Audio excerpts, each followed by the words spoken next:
Sunday ആയിട്ട് രാവിലെ എണീറ്റ് എന്ത് കുക്ക് ചെയ്യാമെന്ന് ആലോചിച്ചപ്പോഴാണ് ഗാർലിക് എഗ് റൈസ് ഓർമ്മ വന്നത്. അങ്ങനെ നേരെ കിച്ചണിലേക്ക് കയറി കുറച്ച് വെളുത്തുള്ളിയും ഒനിയൻസും ഒക്കെ ചോപ്പ് ചെയ്തെടുത്ത് ബട്ടറിൽ നന്നായിട്ടൊന്ന് വഴറ്റിയെടുത്ത് അതിലേക്കൊരു മുട്ട പൊട്ടിച്ചൊഴിച്ച് കുറച്ച് കുരുമുളക് പൊടിയും ഉപ്പും ഒക്കെ ഇട്ടൊന്ന് സ്ക്രാമ്പിൾ ചെയ്തെടുത്തു.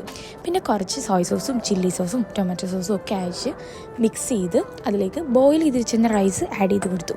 നേരത്തെ റൈസ് ബോയിൽ ചെയ്ത് വെച്ചിരുന്നതുകൊണ്ട് തന്നെ കുറച്ചുകൂടി എളുപ്പമായി പരിപാടി. അങ്ങനെ പെട്ടെന്ന് തന്നെ ഗാർലിക് റൈസ് സെറ്റ് ചെയ്തെടുത്ത് കഴിച്ചു. തട്ടിക്കൂട്ടി ഉണ്ടാക്കിയെടുക്കാൻ പറ്റുന്ന സിമ്പിളായിട്ടുള്ളൊരു റെസിപ്പിയാണ് ഗാർലിക് റൈസ്. എന്നാൽ അത്യാവശ്യം ഹെൽത്തിയാണ്. കോളേജിലേക്കാണെങ്കിലും ഓഫീസിലേക്കാണെങ്കിലും നല്ല ടേസ്റ്റി ആയിട്ട് നമുക്ക് പെട്ടെന്ന് ഉണ്ടാക്കിയെടുക്കാനായിട്ട് പറ്റും. ഞാനൊരു പ്രൊഫഷണൽ കുക്ക് അല്ലാത്തതുകൊണ്ട് തന്നെ എൻ്റെ എല്ലാ റെസിപ്പീസും തട്ടിക്കൂട്ടിയായിരിക്കും ഞാൻ ഉണ്ടാക്കിയെടുക്കുന്നത്. അതുകൊണ്ട് തന്നെ ഹോസ്റ്റലേഴ്സിനൊക്കെ കുറച്ചധികം ഉപകാരപ്പെടുമെന്ന് ഞാൻ വിചാരിക്കുന്നു. അങ്ങനെ ഫുഡൊക്കെ കഴിച്ചു. ജസ്റ്റ് പുറത്തോടെയൊക്കെ നടന്നൊരു പാഷൻ ഫ്രൂട്ടൊക്കെ പറിച്ചു. അങ്ങനെ എൻ്റെ സൺഡേയിലെ ഉച്ചയ്ക്കത്തെ ഫുഡ് കഴിഞ്ഞു.